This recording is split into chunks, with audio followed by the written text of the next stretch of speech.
네, 여의도 카페에서는 무슨 일이? 네, 오늘은 미래에셋증권 리서치센터 류재현 이사님 모시고 운송주 관련해서 이야기 해보도록 하겠습니다. 어서 오세요. 안녕하세요.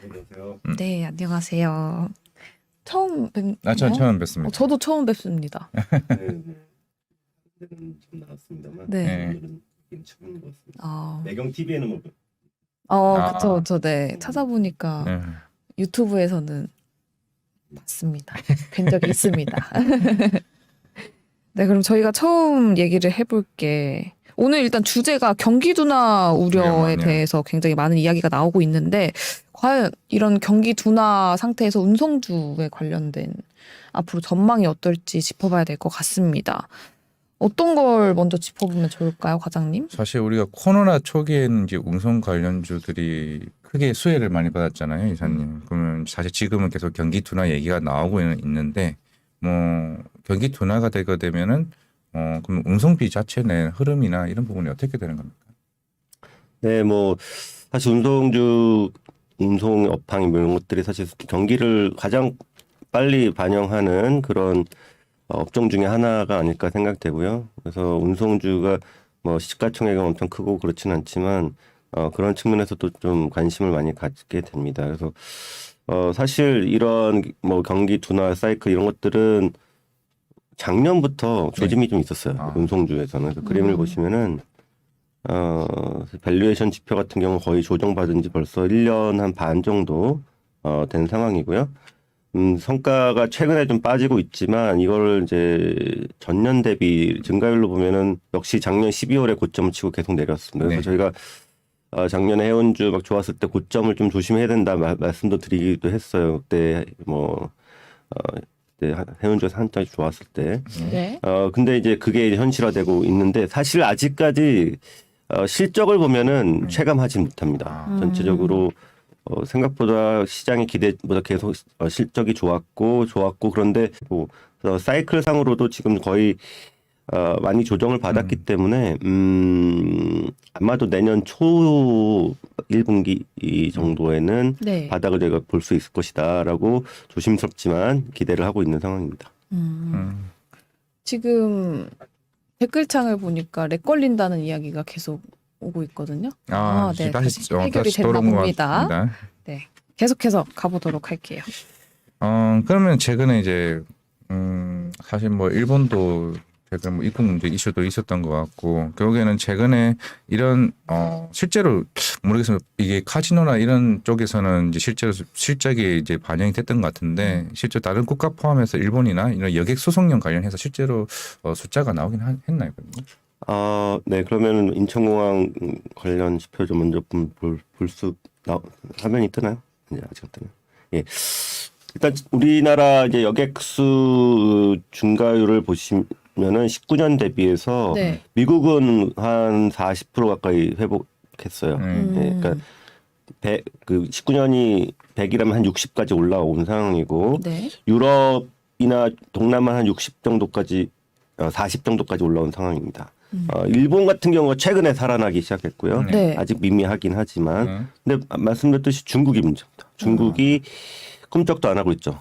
저희가 이제 엔화 약세해서 이제 많이 또 일본에 가시는 분도 계시고 미국은 코로나 봉쇄가 미리 풀려서 지금 많이들 가고 계시고 물론 네. 19년까지 아직 가려면 시간 좀 걸립니다만 네. 지금 화면에 그래프가 나오고 있습니다. 네. 그래서 이렇게 단거리와 장거리 특히 이제 동남아까지 중장거리라고 본다면 중장거리는 좋고 아직 단거리는 미미한 회복을 보이는 상황이다라고 생각이 됩니다. 그래서 특히 중국 같은 경우는 수요가 워낙 많았고 하기 때문에 이제 항공사들이 단거리 노선을 운영하려면은 중국 노선이 중요합니다. 왜냐면 뭐 일본도 좀 더 살아나야 되지만 한 노선만 계속 왔다 갔다 해서는 이 항공기의 가동을 쉽게 할 수가 없거든요. 뭐 예를 들면 오전에는 도쿄에 갔다가 오후에는 뭐 상해를 갔다가 뭐 이런 식으로 계속 하늘에 떠 있어야 되는 거죠. 그래서 전체적으로 중국이 살아나야지 이 단거리 노선이 전체 같이 살아날 수 있다 이렇게 생각이 듭니다. 최근에 보면 명동 가도 중국인 분들 굉장히 많아졌던데 그렇게 늘어난 게 또 아닌가 보네요. 명동에 가게 되면은 사실 중국인보다 유럽 일본인? 사람들과 유럽 아랍 사람들? 아랍 사람. 그리고 중동 전 항상 이제 집 회사할 네. 때 걸어가다 보니까 네네. 그런 쪽으로 많이 유입이 많이 되신 것 같아요. 그래서 아까 화면도 보여주셨다시피 이런 장거리 이 여객선이 실제로 마진도 더 많이 남기는 거죠, 실제로. 뭐 그거는 케이스 바이 케이스이긴 합니다만 네. 뭐 확실히 많이 이제 떠가고 하면은 이제 그 장거리 노선도 옛날엔 돈이 안 됐어요. 네. 옛날에 중국이 제일 돈이 되고 그다음에 네. 일본이 돈이 되고 막 네. 그랬는데 요즘 당연히 이제 그 장거리 쪽이 확실히 좋아지면서 수익이 좀 나고 있는 상황으로 추정이 됩니다. 근데 최근에 보니까 금방 일본 노선 얘기해 주셨고 중국도 얘기해 주셨는데 최근 근데 LCC 자체가 근데 최근 주가가 그렇게 반응을 못했던 것 같은데 그게 결국에는 자금 조달 이슈 때문인가요, 그러면? 전체적으로 그 일단 실적 자체가 아직 적자고 네. 현금 흐름이 좋지 않기 때문이다라고 볼 수 있겠습니다.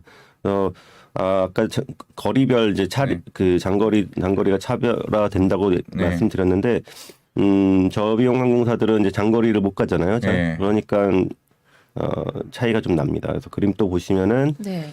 이 대형 항공사들은 지금 마이너스 60%까지 회복이 됐는데 그 저비용 항공사들은 마이너스 70%. 아직 좀 지금 최근 들어서 동남아가 좀 살아나면서 그나마 좀 올라오고 있는 상황이 한데 네. 조금 더 올라와야 되는 평균보다 좀 못한 상황이다라고 볼 수 있겠고 또 중국이 좀 살아나야지 이제 시너지가 나는데 중국이 아직 살아나지 않으면서 이제 실적은 조금씩 나아지긴 하겠지만 그 속도가 저희가 올 초에 이제 리오프닝이다라고 하면서 기대했던 것보다는 조금 못한 상황이다라고 볼 수 있겠고 계속 이제 현금 흐름이 안 좋고 캐시버닝이 이러다 보니까 계속 그 증자 이슈가 계속 발생하고 하면서 주가가 그래서 썩 좋은 흐름을 보이고 있지는 않은 상황입니다.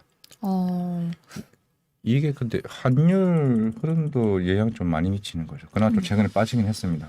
네, 뭐 환율이 보통 이제 워낙 약세가 되면은 항공주에는 무조건 안 좋은 것으로 일단은 아시면 될 것 같고요. 네. 뭐 많은 비용이 달러로 지출하게 되기 때문에 원화 기준으로 했을 때는 더욱더 부담이 커지는 상황. 그리고 달러 때문에 달러 강세 뭐 우리나라 원화가 약세면은 아무래도 해외여행 가는데 좀 불편함이 있죠. 요즘 일본 많이 가는 이유가 엔화 약세인 것처럼 네. 오랜만에 좀 저도 요 연말에 어디 한번 가보려고 하면은 달러 기준으로 하면 너무 비싼 거죠. 뭐 어디 이제 달러화를 이제 화폐로 쓰는 지역들 가보면 막 그런 느낌이 많이 들어요. 그래서 그런 것들이 좀 부담이 되고 물가도 워낙 비싸니까. 그래서 물가도 오르는 상황에서 네. 몇 년 전과 비교하면 좀 부담이 되는 상황이어서 그래서 그런 것들이 이제 그러니까 원화 약세가 항공주에 좀 좋지 않은 그런 그 이유라고 보시면 될 것 같고요. 네. 그리고 이제 그 달러 부채가 많은 편이죠. 이 비행기 살 때 뭐 워낙 외화 부채가 있기 때문에 외화 환산 손실, 장부상의 손실이긴 하지만 그런 것들 그리고 이자도 달러로 내고 뭐 이런 것들이 다 부담이 되는 상황이라고 보시면 될 것 같습니다. 최근에 봐도 제 주변 사람들이 다 일본 간다 그래요. 아. 근데 원래 일본 갈 때 항공 얼마였다 그랬지? 한 달 반 전만 해도 왕복으로 한 40 얼마였거든요. 근데 내년 초 그리고 이번 연말 보니까 80만 원 이렇게 2배 가까이 뛰었더라고요. 그럼 항공주한테는 좋은 거죠? 항공주한테 뭐 좋죠. 뭐 당연히 가격이 오르면 좋은 거긴 한데 네. 가장 이상적인 모습은 이제 많은 분들이 더 많이 나가셔서 이제 비행기 꽉꽉 차고 이런 것들이 가동률이 높아지는 측면에서는 더 이상적인 그쵸. 모습이라고 볼 수 더 있겠습니다. 많은 분들이 해외여행을 가야 되니까.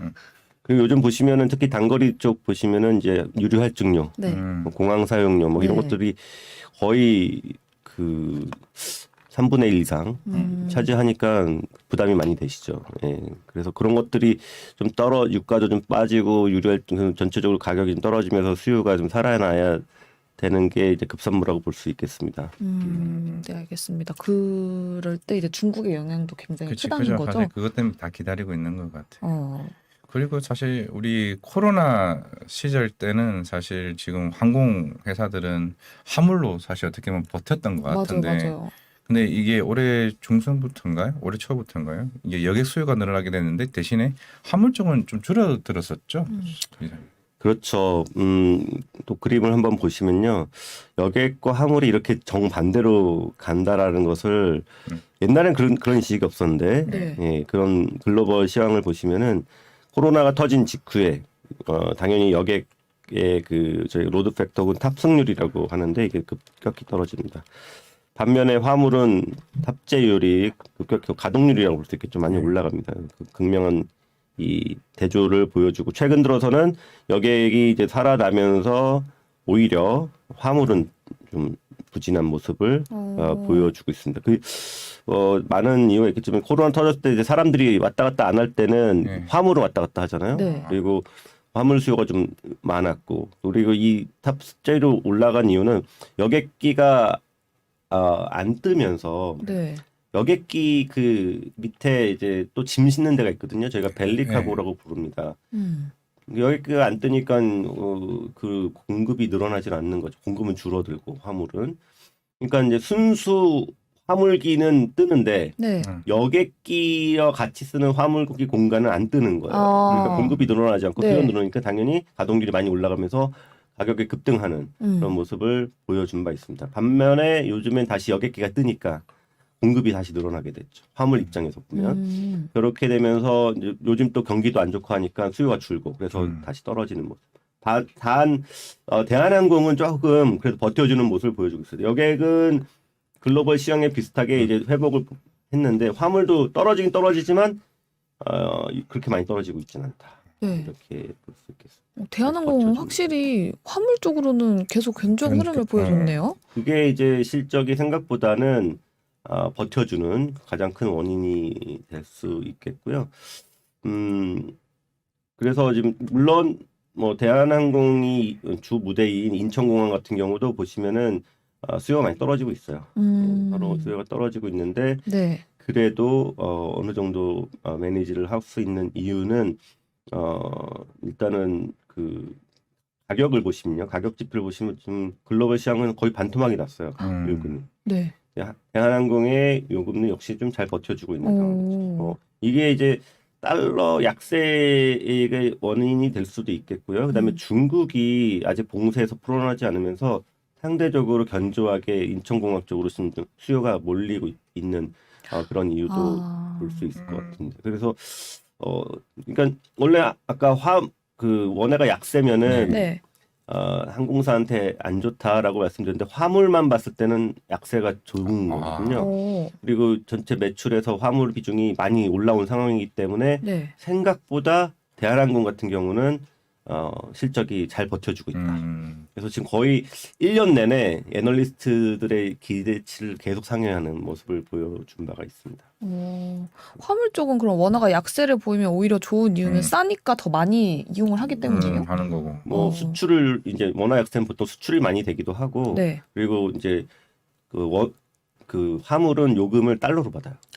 그렇기 때문에 네. 더 많이 원화 수입, 원화 이전 수입이 그쵸, 일어나는 네. 그런 수 있는 상황입니다. 네, 알겠습니다.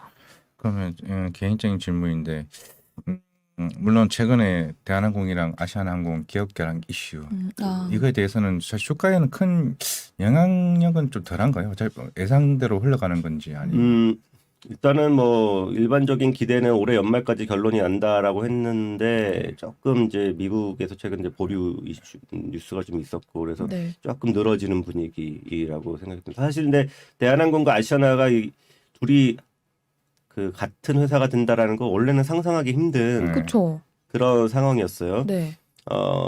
마치 이제 현대차와 기아차가 한 회사가 된 것처럼 그때 무슨 일이 있었냐면 IMF가 있었죠.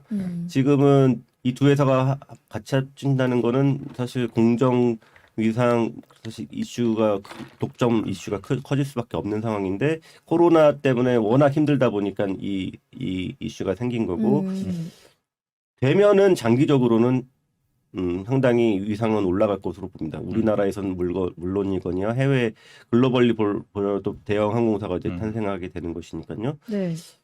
그래서 이제 장기적인 펀더멘털은 좋아지는데 그 대신에 결합을 위해서 조금 포기해야 되는 것도 좀 있어요. 장거리 노선 이 노선을 일부 포기를 해야 되고 뭐 이런 것들이 완전히 독점할 수는 없으니까 그런 것도 조건을 내세우고 있습니다. 아. 그래서 제 생각에는 만약에 이게 좀 늘어지거나 안 되더라도 대한항공이 그렇게 나쁠 건 없다. 왜냐하면 또 아시아나항공을 구조조정을 해야 되는 상황이니까 네. 단기적으로는 실적상에 영향을 미칠 수밖에 없습니다. 캐시도 계속 태워야 되고 하니까 네. 뭐 일단은 대한항공에는 되면 장기적으로 좋지만 안 되더라도 크게 지금 상황에서는 손해볼 건 없는 상황이라고 저는 보고 있는데 어쨌든 이 되냐 안 되냐 이 불확실성 자체가 주가에는 그렇게 좋은 건 아니죠. 어느 방향이든 좀 해결이 좀 나야 된다 이렇게 생각이 됩니다. 오, 네, 알겠습니다. 근데 아시아나항공의 부채가 많은가요? 많죠. 그럼 대한항공한테는 안 좋은 거 아니에요? 그걸 이제 그걸 해결하기 위해서 사실 아시아나항공 증자에 참여를 해야 되고 그걸 위해서 이미 증자를 해놓은 상황이에요 대한항공. 돈을 많이 들고 있죠 옛날보다. 그래서 부채 비율이 제가 오랫동안 이제 운송을 애널리스트 생활했습니다만 네. 제가 보지 못한 수준으로 그 재무 구조가 많이 좋아졌어요. 대한항공. 오. 아시아나한테 쏠 돈을 쟁겨놨는데 네. 그걸 안 쓰고 있으니까. 아. 그냥 뭐 그러니까 그 돈으로 이제 뭐 이자 수입이라도 들어오겠죠. 네. 그래서 상당히 아. 옛날 지금 요즘에는 이제 이자율이 올라가잖아요. 네. 금리가 올라가면 엄청나게 이제 금리 장사도 안 되는데 이자 비용도 많이 내고 상당히 힘들었거든요. 근데 네. 지금은 그런 부담이 많이 줄었죠. 오. 현금을 많이 그거 아니라도 지금 실적이 좋아서 현금이 계속 들어오고 있어요. 네. 투자는 많이 안 하죠. 네. 왜냐면 지금 아직까지 놀고 있는 비행기가 있으니까. 네. 그러니까 캐시플로우가 상당히 좋아진 상황이고 그래서 그 대한항공의 올해 실적이 영업이익도 생각보다 좋지만 이 바텀라인에서 이자 비용 부담이 상당히 줄었고 네. 그다음에 이제 아까 외화 환산 손실이 네. 발생한다고 했는데 이번에는 이제 파생 상품 그러니까 해지를 많이 해지, 걸어놔서 생각보다 또 바텀라인이 많이 안 빠지고 이런 전례 없는 실적이 이 탑라인에서 나오고 바텀라인에서 그냥 나오는 그런 상황이라고 보시면 되겠고 그래서 현재로서는 그냥 대한항공은 되면 뭐 되는 대로 좋고 안 돼도 뭐 사실 그것 때문에 재무구조가 좋아진 측면이 있기 그러니까요. 때문에 네. 그렇게 나쁠 건 없는 상황입니다. 크게 손해볼 상황은 아니네요. 그런 건 대한항공이. 반대로 생각해 보니까 또 그렇네요. 돈을 이렇게 쟁여놨는데 안 되니까 돈이 더 많아진 거잖아요. 딱 들어보면 이사님 얘기 들어보면 탑픽은 왠지 대한항공인 것 같은 느낌인데. 그러니까요. 아니, 뒤에 보면 또 있습니다. 아 그래요? 네. 진에어인가? 그것도 대한항공 거라면서요. 뭐 맞아요? 그렇죠. 예, 원래는 최근에 한진칼 옛날에 대한항공 산하에 있다가 한진칼 밑으로 갔다 다시 대한항공 밑으로 왔습니다. 네. 최근에 알았어요. 저 얼마 전에 대한항공이 다 하늘을 먹어버리는 거 아닙니까? 이제 만약에 이제 아시아나랑 같이 결합이 되면은 이제 아시아나 계열의 저비용항공사가 이제 에어 부산 네. 그리고 에어 서울이 있고요. 네. 그래서 진에어까지 해서 그렇게 이제 한 그룹이 될 것으로 예상을 하고 네. 하루아침에 합병하진 않지만 예, 그런 식으로 해서 상당히 이제 시너지가 날 것으로 기대는 하고 있는데 뭐 좀 네. 지켜봐야겠죠. 그럼 이제 하늘길 얘기하셨으니까 바닷길도 바닷길? 물길. 물길. 네, 모두의 이제 뭐 성과나 이렇게 말씀드렸는데 네. 사실 지금 썩 좋지 않은 상황이죠. 컨테이너 수 먼저 보시면은 수요가 작년까지 괜찮다가 올해부터 조금 이제 수급이 역전되면서 네. 이제 운임이 빠지기 시작하는 그런 상황입니다. 컨테이너 운임을 보시면은 그 지금 전례 없는 수준으로 올라갔다가 이게 이제 회색 음영 쪽이 5년 최저와 최고의 사이였는데 그거를 훌쩍 뛰어넘는 게 작년 운임이었어요. 끝을 모를 정도로 올라가다가 올해 초까지 좀 버텨주는데 지금은 다시 또 급락을 하고 있죠. 그러니까 약간 아까 항공화물과 비슷한 느낌입니다. 항공화물도 과거 최고점에 3배 가까이 올랐다 지금 반토막이 났는데 지금 컨테이너는 고점 대비 반토막 좀 더 난 상황이죠. 특히 이 3분기는 전통적으로 컨테이너의 그 계절적으로 성수기인데도 불구하고 네. 계속 빠지는 모습. 그 가장 큰 원인은 아무래도 물동량이 급격하게 이제 둔화되는 모습이 가장 네. 큰 원인이라고 볼 수 있겠고, 그 다음에 아무래도 컨테이너가 워낙 좋았다 보니까 다른 선형에 비해서 많이 발주를 했어요. 그래서 지금 이제 조금씩 이그 공급 부담도 좀 생기는 상황이라고 보시면 되겠습니다. 지금 선봉량 대비 발주 전량이 대형 컨테이너 기준인데요. 한 40%까지 올랐죠. 바다에 떠 있는 게 100이라면 앞으로 나올 게 40 정도 되는. 네. 그래서 옛날보다 그러니까 작년에 엄청나게 발주한 모습이 이제 앞으로 좀 부담이 되는 그런 상황이라고 보시면 되겠고요. 지금 컨테이너 선사의 글로벌 평균 영업이익률 보시면 57%. 이게 언뜻 봐도 말이 옛날에 보시면은 많으면 한 15%, 16%. 네. 뭐 그다음 고점 보시면 5%가 딱 이제 성수기 때 영업이익률의 피크였어요. 근데 지금은 그 10배가 되는 57%. 무슨 IT 회사보다도 네. 돈을 많이 어떻게 저렇게 되는 거예요? 있죠. 작년에 코로나 때. 그러니까 그렇게 이제 레버리지가 높은 게 컨테이너 음. 산업입니다. 운임이 오르면 그게 거의 다 이익으로 잡히는 네네. 대표적인 산업인데 이런 경우는 이전에 없었죠. 제가 20년 동안 봤는데도. 아니 저렇게까지 나올 일이에요? 그렇죠. 그러니까 대박이다. 이런 상황을 봤을 때 초기 국면에는 이제 주식을 보통 많이 사서 할 수 있는데 이게 마진 피크를 보면서 사시는 경우는 좀 리스크가 있는 거죠. 네. 사실 이 주요 컨테이너 상장사의 재미. 이익의 전망치를 보면 계속 올라갔어요. 전망치 자체가. 원래 올해도 계속 올라가는 걸 했다 갑자기 이제 운이 빠지니까 빠지면서. 전망치가 급격히 떨어지죠. 그래도 과거보다는 좀 버는 상황이긴 한데 네네. 어쨌든 이렇게 모멘텀이 꺾일 때 마진 피크아웃 될 때 그 사이클을 타는 이 주식은 좀 조심을 해야 되는 상황이 다시 한번 복귀를 할 수 있는 거고요. 그 다음에 이제 그 건화물 저희 페노션이 속한 건화물을 보시면 네. 역시 수급이 올해 내년까지는 아직 공급 우위의 모습을 보이고 있죠. 주요 건화물의 수요 증가율 자체도 지금 석탄이 좀 받쳐줘서 석탄이 좀 빠지고 있어요. 철강석도 아직은 마이너스 국면에 있고 그래서 아직은 그렇게 크게 살아나는 국면은 아닌데 다행히도 네. 그 아까 이제 바다에 100이 떠 있으면 아까 컨테이너 40 정도가 나올 건데 건화물은 다 5척 6척밖에 없습니다. 시황이 좋았을 때도 많이 발주를 안 했었어요. 그러게요. 그래서 나올 배가 별로 없다. 상대적으로 수급의 전망은 건화물이 조금 더 안전한 상황이라고 보시면 될 것 같고요. 네. 운임을 보시면요. 역시 작년에 엄청 좋았었죠. 물론 2007년, 8년엔 이 BDI라는 지표가 10,000까지도 갔고 막 그래서 난리가 났었는데 네. 지금 올해도 작년에도 그래도 한 5,000 다시 한번 볼 수 있을까라는 수치를 본 적이 있고 최근 들어서는 좀 빠졌죠. 빠져서 이제 조금 이제 여름엔 좀 안 좋아요. 그래서 여름 끝나고 조금 반등한 모습을 보이는데 역시 중국이 좀 살아나야지 중국이 뭔가를 수입을 해야지 그죠. 이 건화물도 석탄, 뭐 철광석 이런 것들이니까 좀 살아날 거라고 생각을 합니다. 다만 저희가 이제 과열 지표로 보는 이 파나막스 대 케이프사이즈의 비율 자체는 아직 지금 과열은 전혀 아니기 때문에 네. 꼭지 뭐 과열된 국면에서 지금 사는 건 아닌 것 같다라고 보여집니다. 그래서 컨테이너도 많이 지금 조정을 받긴 했지만 장기 어떤 그 수급 측면에선 건화물이 그래도 조금 더 안전하지 않나 이렇게 생각을 하고 있고요. 네.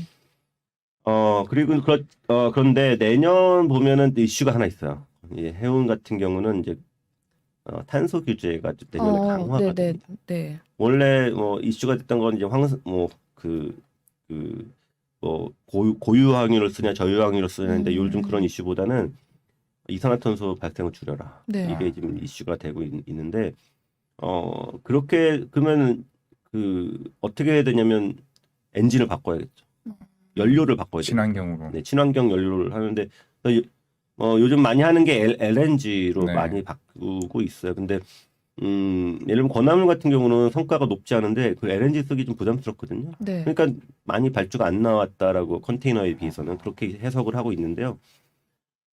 그래도 전반적으로 지금 당장 엔진을 바꾸거나 뭐 이럴 수는 없어요. 그리고 그 LNG 선도 이게 10년 이후엔 또 어떻게 될지 몰라요. 15년 이후에 계속 환경 규제는 강화되기 때문에 그럼 배를 하나 주문하면 최소 20년 이상 써야 되는데 이 불확실성이 생겼는데 나 그때 못 쓰면 어떡하지? 그래서 요즘에는 LNG 선도 뭐 그 LNG보다 더 친환경적이라고 평가받는 게 메탄올, 네. 뭐 암모니아 뭐 이런 네네. 것들입니다. 그래서 요즘 심지어 배터리로 해서 보조 엔진 쓰려고도 하고 그리고 연료 그 전지로 네. 좀 그 어, 수소로 그래요? 가는 어. 그런 것도 개발을 하고 있습니다. 그리고 지금 일부 발주가 된 것도 있고요. 네. 암모니아 관련해서도 최근에 발주 하나 있지 않았나요? 네, 암모니아, 메탄올 지금 네. 특히 이제 메탄올 같은 게 머스크가 선제 발주를 그쵸, 하면서 네. 우리나라 조선사에 지금 발주가 들어간 상황이죠. 근데 그것도 아직 시험 발주에 가깝죠. 본격화되는 건 아닙니다. 그리고 네. 사실 메탄올, 암모니아도 이게 친환경적으로 만들어야지 그게 의미가 있는 거죠. 암모니아를 지금 어떻게 만드냐면 갑자기 좀 다른 얘기가 되는데 보통 천연가스로 만듭니다. 그러니까 천연가스로 만들면 이산화탄소가 발생하거든요. 네, 암모니아. 네, 그래서 그거는 네. 그레이 암모니아라고 하는데 네. 암모니아를 순수 수소로부터 이제 만들어내면 그건 그린 암모니아. 네. 그게 이제 아마 내년부터 이제 조금씩은 시장이 열릴 거라고 생각돼요. 어쨌든 깨끗하게 연료를 만들어야지 그것도 네. 의미가 있는 거라서 어쨌든 미래를 대비해서 만드는 거죠. 그래서 선사들은 지금 당장 대응하는 방법은 딱 하나밖에 없습니다. 엔진 출력을 낮추는 거예요. 그러니까 살살 가는 거죠. 슬로우 스티밍이라고 부르는데 네. 그 느리게 가면 발생량이 줄어들 수밖에 없고 그래서 내년에는 선속이 급격하게 줄어들게 됩니다. 원래 이제 그림을 보시면 원래 배의 속도는 시황을 따라가게 돼 있어요. 시황이 좋으면 빨리 왔다 갔다 해서 네, 많이 실어야 되니까 그리고 좀 시황이 안 좋으면 천천히 가는 경향이 있습니다.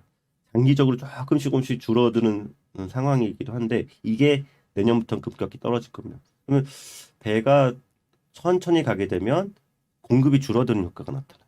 네. 그게 이제 얼마나 줄어들까? 그거는 조금씩 의견이 다른데 어떤 선사는 한 5% 정도는 줄어들 것이다. 적게는 한 2%. 근데 2에서 5%도 상당히 의미가 있는 겁니다. 아까 제가 수급 차트를 보여드리면 네.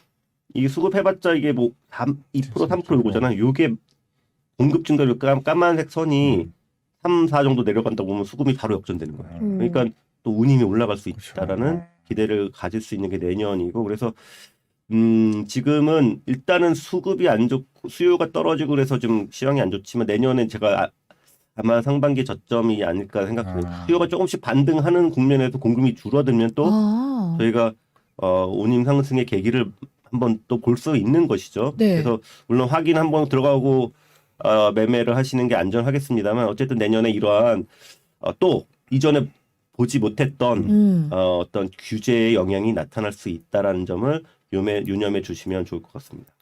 저렇게도 볼 수 있구나. 공급이 떨어지니까 오히려 수요가 늘어난 것처럼 보이는 거잖아요. 이게 역전되면은 이제 운임이 오르는 거니까 공급이 아까 그 화물도 그렇지 않습니까? 공급이 줄어든 효과가 상당히 컸어요. 네네. 수요도 좋아졌지만 네. 그럴 때 운임이 급등을 했기 때문에 이런 해운 쪽에서도 그런 기대를 해볼 수 있는 것이죠. 알겠습니다. 이게 아마 작년에 수에즈 운하였죠. 막혀가지고 맞아요. 네네네. 한 3일인가 4일 동안 뭐 계속 막혀가지고 운임비 확 올라가가지고 그때 HMM 주가 맞아요. 흠슬라 막 이랬잖아요. 그때 이제 그것도 비슷한 건데 수에즈 운하가 막히면은 이제 배가 이제 그 근처에 있으면은 그냥 마냥 기다려야 되는 거고 이제 케이프 타운 중 남아공 돌아가야 되니까 네. 그러면 배가 느리게 움직이는 효과가 있잖아요. 배가 네. 갔는데 올 생각을 안 하는 거예요. 그렇죠. 그러면은 여기 이제 짐 실어야 되는 사람들한테는 배가 없으니까 그럼 당연히 운임을 올려올 수밖에 없는 그런 기대감을 갖고 있는데 근데 그거는 이제 오래지 않아서 이제 다시 뚫렸잖아요.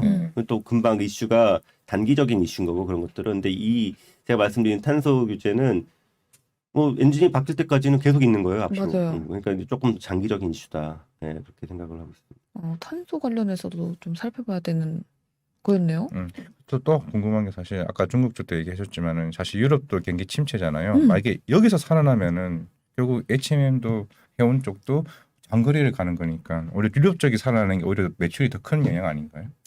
그렇죠. 그 컨테이너 같은 경우는 이제 일단 선진국이 좋아져야 됩니다. 미국이 좋아지고 네. 유럽이 보통 아시아에서 물건을 만들어서 미국, 뭐 유럽으로 실어 나르는 그런 것들이고 그런 물건을 만들기 위해서 원재료를 수입해야죠. 그거는 건화물이라고 보시면 되겠고 뭐 철강 제품, 그리고 뭐 석탄 발전이라든지 이런 것들이 다 이제 원산지가 보통 브라질, 호주 이런 쪽이죠. 그래서 그런 쪽에서 왔다 갔다 하는 수요가 많아져야 되니까 근데 큰 그림에서 보면 같은 사이클 탑니다. 시차는 있겠지만 네. 정도의 차이는 있겠지만 그래서 어쨌든 중국이 좀 살아나야 된다. 살아나야지 건화물도 좋아지고 컨테이너. 요즘에 이제 세부 선정 중에 그래도 좋았던 게 옛날에 정말 살아나지 않을 것 같은 그 유조선. 이제 저희가 이제 국내에서 많이 다루진 않습니다. 유조선을 전문으로 하는 그런 선사가 이제 상장돼 있는 회사는 없고 네. 하기 때문에 이제 약간 곁다리로 다루긴 하는데 중국에 이제 뭐 그런 전문 회사들이 있어요. 뭐 코스코 에너지 해운이라든지 에너지 쇼핑 이런 회사들 주가가 거의 뭐 올라가고 있습니다. 근데 어쨌든 그거는 이제 워낙 변동성이 심한 시장이고 네. 물론 뭐 컨테이너나 건화물도 만만치는 않습니다만 저희가 이제 저희 우리나라 상장 회사를 보려면 컨테이너 건화물을 좀 봐야 되는데 아마도 역시 많이 조정을 받았고 내년 초에 조금 이제 희망을 볼 수 있는 요소들을 저희가 드리고 있는 상황입니다. 내년 1분기쯤에는 좀 저점. 저점을 확인해 보고. 네. 중국도? 이게 뭐 갑자기 V자 반등이 나온다는 건 아니지만 모멘텀 지표들을 보면은 일단은 현재도 많이 조정을 받는 국면이기 때문에 네. 여기서 더 빠지는 것들도 그런 어쨌든 YOY 요즘에 뭐 CPI 뭐 막 둔화되고 이런 게 작년부터 계속 높았으니까 이게 네. 계속 좋을 수는 없거든요. YOY로. 맞아요. 그래서 저희가 YOY 지표를 많이 보는 게 정도의 차이가 좀 완화되면은 주가에는 반응하는 경우가 있기 때문에 YOY 지표를 많이 보고 그런 관점에서도 작년부터 안 좋았는데 내년까지 안 좋다고 그렇게 보기는 주가에서 보면 이렇게 쉽진 않죠. 물론 또 다른 뭔가가 뭐 전쟁이 또 이상한 데 났다거나 뭐 네. 이런 게 아닌 이상은 네. 경기 순환 쪽에서 이제 좀 저점을 보는 게 좀 자연스러운 상황입니다. 내년 초에. 예. 그럼 벌크선 관련해서는 최근 흐름이 어땠어요? 벌크선 같은 경우 아까 보여드렸다시피 올해 5월에 좀 5월까지 좀 좋았다가 좀 급격히 좀 빠진 상황이었는데 사실 또 주가 그 실적은 또 나쁘지 않았어요. 예를 들면 페로션 같은 경우도 네, 네. 계속 시장 기대치를 상회했고 물론 여기에는 환율 영향도 좀 있습니다. 왜냐면 해운은 환율이 이제 워낙 약세가 좋습니다. 그쵸. 긍정적으로 영향을 미치고 다 달러로 수입을 네네. 하기 때문에 그래서 원화로 상당히 실적이 좋았었고 그리고 옛날보다 이 영업 구조가 시황에 조금 덜 흔들리는 그런 모습을 구조를 좀 만들어서 장기 계약이라든지 뭐 이런 것들에서 옛날 같았으면 지금보다 실적이 3분의 1 정도밖에 안 나왔어야 되는 시황일 수도 있는데 그래서 상당히 펀더멘털이 좋아지고 있다. 우리나라 선사들이 좀 그렇게 보고 있습니다. 강달러 수혜를 받은 거네요. 어떻게 보면.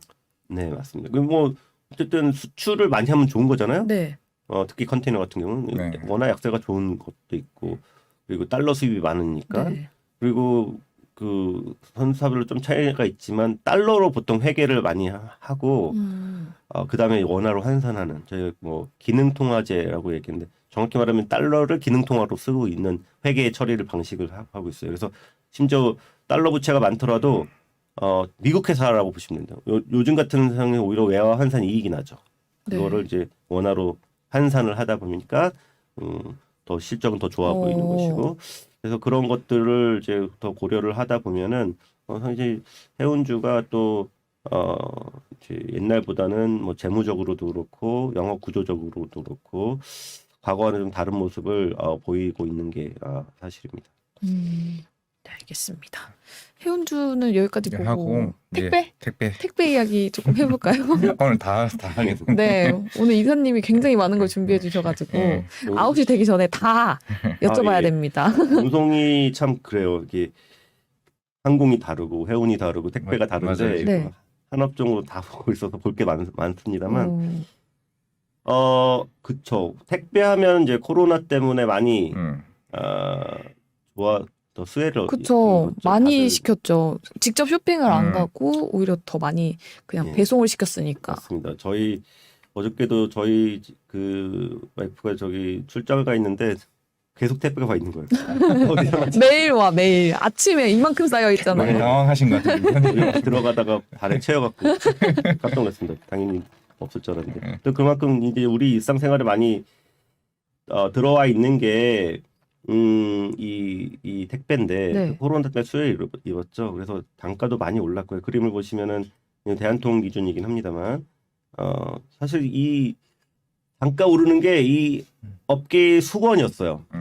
마치 맞아요. 반도체 가격처럼 가끔 오르긴 해도 거의 택배가 90년대 이제 처음 만들어진 서비스인데 거의 30년 가까이 빠지기만 했던 게 택배 단가입니다. 대부분. 근데 이게 이제 오르고 있는 거죠. 못 참고 오르고 있고 역시 수급이 역전되면서 근데 단가는 좀 계속 오르고 있는 상황이긴 한데 그 단가 작년 대비 보시면 오르는 폭이 조금 이제 줄어들고 있죠. 네. 작년에도 올랐었기 때문에 그렇습니다. 음. 이게 또 이제 모멘텀이라고 볼 수 있는데 이게 어저께 또 단가 인상 얘기가 나오긴 했어요. 근데 전체적 물동량을 보시면 조금 올랐다 지금 약간 좀 슬로우 다운하는 모습을 보여주고 있죠. 이런 것들이 조금 이 주가에는 썩 좋은 모습을 보여주고 있지는 가동률도 조금 더 올라와야 되는데 떨어지고 있는 상황이고 그래서 전체적으로 물동량은 막 옛날에 20%씩 막 성장하다가 지금 한 자리 아니면 뭐 전년과 비슷한 수준 이런 쪽으로 떨어지고 있어서 조금은 좀 코로나 때문에 많이 택배를 했던 거를 주문했던 걸 조금 안 하시다 보니까 네. 저 시장 성장률이 좀 떨어진 그런 상황이라고 보시면 되겠고 이거는 워낙 그동안 많이 성장했기 때문에 조금 더 오래 지속될 수 있지 않을까 생각을 하고 있습니다. 또 워낙 올랐었기 그렇죠. 때문에 네. 최근에 택배 해외 배송 잘 안 할 것 같아요. 오히려 달러가 많이 올랐으니까 그런 예전보다 해외 직구 많이 안 하지 않을까요? 근데 직구 영향은 아주 크진 않아요. 전체 그래요? 택배 물동량의 1%? 별로 안 되는구나. 내외죠. 그리고 그거는 이제 택배 업체 입장에서 엄청나게 그 실적을 좌우하는 건 아니고 조금 도움은 되지만 네. 그런 그 특성 조직은 또 따로 있기도 하고 합니다. 그래서 그런 것들 물론 잘 되면 좋죠. 그거라도 좋으면 조금이라도 나아지긴 할 텐데 네.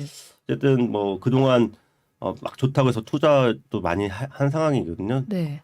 특히 이제 하위 택배사들도 재무구조가 좀 취약한데도 불구하고 워낙 좋으니까 투자를 좀 하고 그런 상황인데 이게 만약에 물동량이 더 확 늘어나지 않으면 가동률이 떨어지면서 고정비 부담이 있겠죠. 그게 이제 내년에 어떻게 될지 좀 우려되는 상황이기도 하고요. 그래서 대한통운은 좀 선제 투자를 해놨기 때문에 그래도 좀 조금 여유가 있는 상황이긴 한데 근데 이제 대한통운은 사실 그동안 그 CJGLS라고 있는 CJ 택배와 대한통운이 합치돼서 엄청나게 커진 네. 우리나라의 압도적인 1위 택배사긴 합니다. 그래서 저희가 이제 그런 측면에서 긍정적으로 봤는데 최근 들어서 이제 복병을 만났죠. 그게 바로 쿠팡입니다. 쿠팡. 그래서 이제 나는 다 끝났어. 이제 경쟁은 끝났어. 네. 그래서 이제 좋은 일만 있을 것 같아서 단가도 오르고 하는데 쿠팡이 이제 상장을 했죠. 어떻게 보면 아시다시피. 악재는 쿠팡이네요. 그러니까 저희도 보면서 쿠팡이 원래 이제 이 단가 경쟁력이 좀 높지 않았어요 옛날에는. 네. 그러니까 계속 적자가 났죠. 근데 상장을 한 다음에 먼저 우려가 됐던 거는 쿠팡의 최근 현금 흐름을 보시면요. 쏟아 부었죠. 연간 뭐 5천억, 7천억, 8천억, 1조까지 가까이 막 많이 썼었습니다. 올해도 보시면 1분기, 2분기 합치면 거의 지금 5천억 이상 썼죠. 아마 더 계속이 1조 가까이는 계속 쏟아붓는 거죠. 현금성 자산이 지금 3분기 말 기준으로도 4조 원 가까이 있습니다.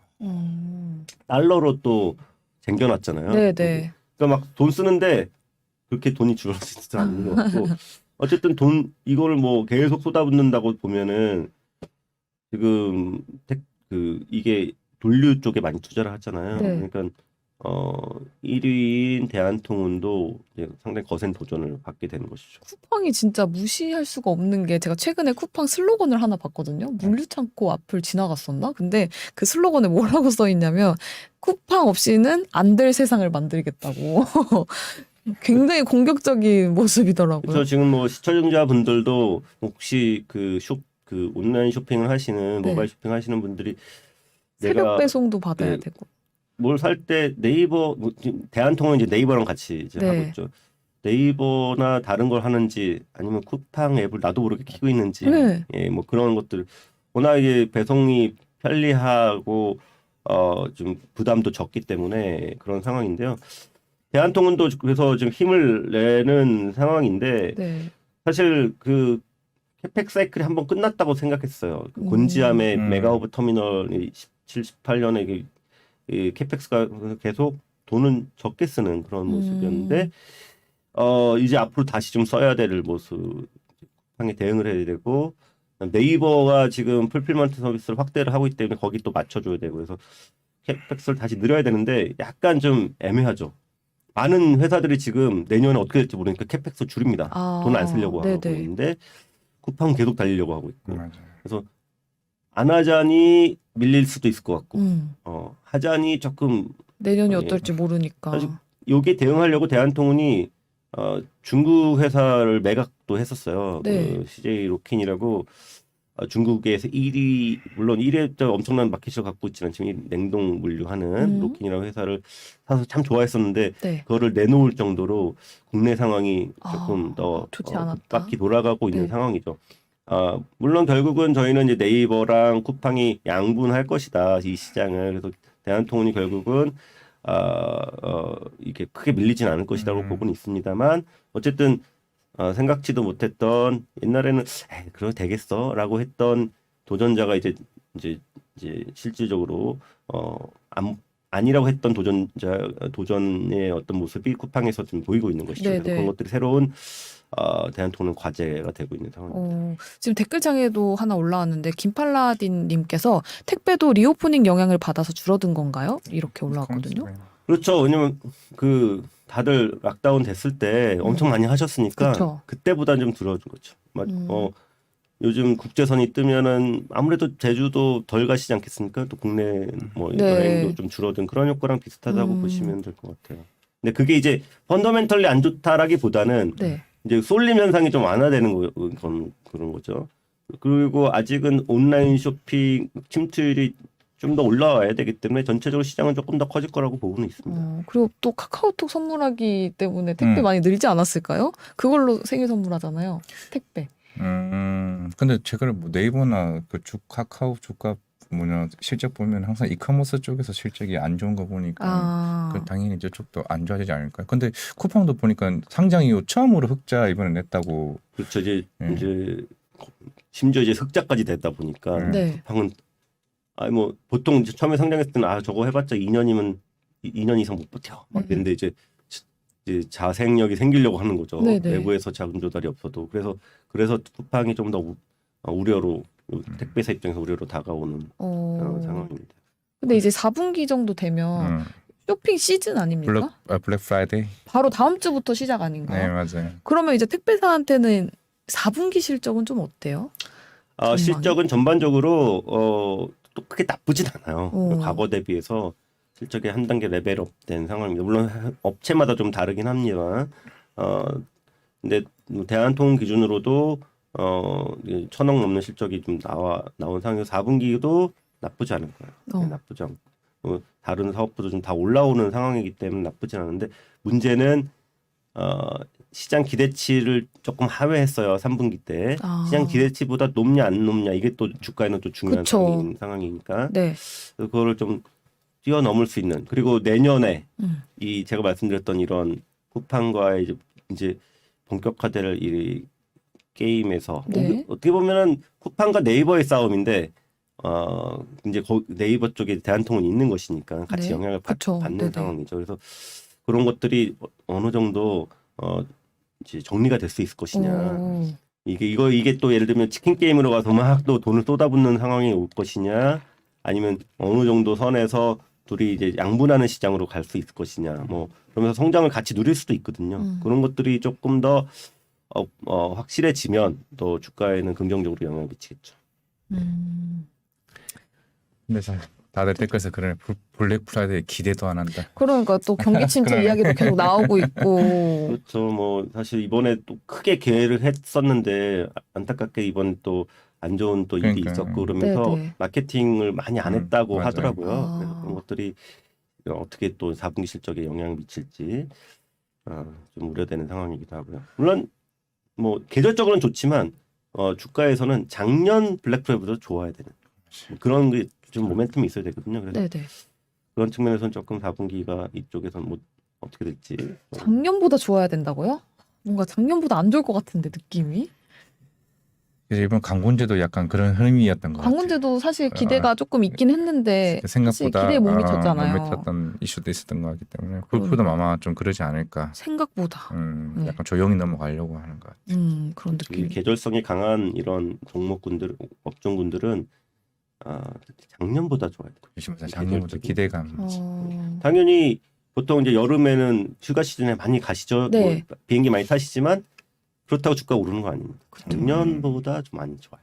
그런 것들을 좀- 작년과 비교했을 때 좋아야 된다라고 말씀을 그렇게 주셨습니다. 따지면 항상 여름에 그 빙과류 업체도 사면 되잖아요. 항상 네, 많이 그쵸, 팔리니까. 맞아요. 여름주. 네. 물론 그런 영향이 없진 않습니다만 보통 이 주가 흐름을 좀 장기적으로 잘 타려면 네. 예, 작년보다 좋아야 된다. 이런 어. 것들.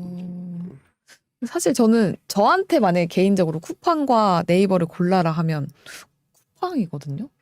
왜냐면 배송도 조금 빠른 느낌이 있고 뭔가 더 트렌디해요. OTT 관련해서도 계속 뭘 만들고 있고 라이브 커머스도 쿠팡이 조금 더 제 기준에서는 좀 트렌디하게 재밌게 하는 느낌이어가지고 그 영향도 좀 있지 않을까. 라이브 커머스 시장도 점점 커지고 있으니까 그 영향도 있지 않을까 싶습니다. 그럼 운송주 전체적으로 짚어보긴 했는데 우리 이사님께서는 운송주 내에서 가장 좋은 섹터를 어디로 보십니까? 지금 저는 막 뭐 아까 말씀드린 대한항공 긍정적으로 보고 있고요. 또 하나는 이제 현대글로비스 보고 현대글로비스. 있습니다. 그러니까 자세히 말씀은 안 드렸지만 마지막 그림을 하나 보여드리면요. 아까 해운 시장 좀 안 좋고 막 하는데 딱 하나 아직도 미친 듯이 좋은 시장이 하나 있는 게 바로 PCC 선, 자동차 운반선입니다. 네. 떨어질 생각을 전혀 안 하고 있죠. 그래서 이게 그러니까 이건 용선료라서 어떻게 보면 배를 빌리는 값이 되는데 그만큼 수급이 좋다라는 것이고요.